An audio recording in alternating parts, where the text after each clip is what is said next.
श्री कृष्ण और सुदामा की मित्रता की कथा। बहुत समय पहले की बात है। सुदामा और श्री कृष्ण बचपन के मित्र थे। दोनों ने एक ही गुरुकुल आश्रम में शिक्षा प्राप्त की थी। वहां वे साथ पढ़ते, खेलते और गुरुदेव की सेवा करते थे। बचपन में ही दोनों में गहरी मित्रता हो गई थी। समय बीता।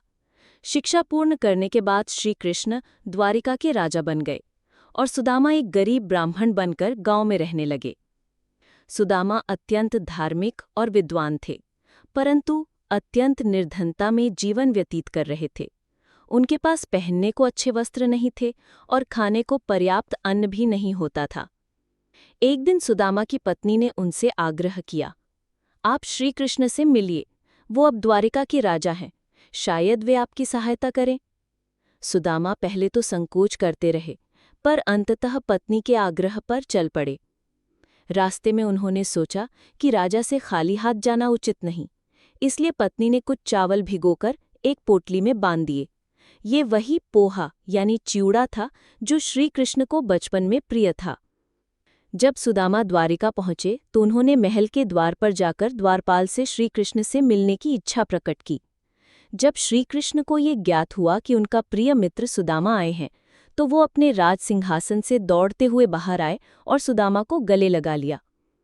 श्री कृष्ण ने उन्हें राजसी सम्मान दिया, उनके पांव धोए, उन्हें महल में बिठाया और आत्मीयता से हालचाल पूछा। सुदामा के हाथ में जो भिगोए हुए चावल थे, वे बहुत संकोच में थे कि उन्हें ये भेंट कैसे दें।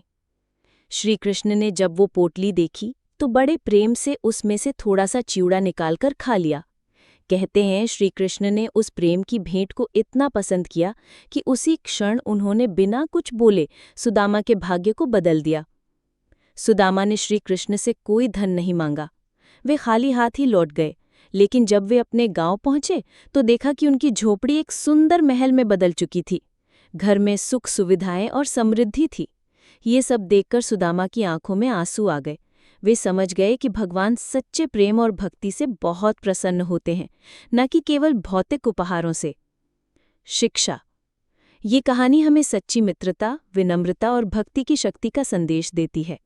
जब प्रेम और निष्ठा सच्चे हों तो भगवान स्वयं आगे बढ़कर सहायता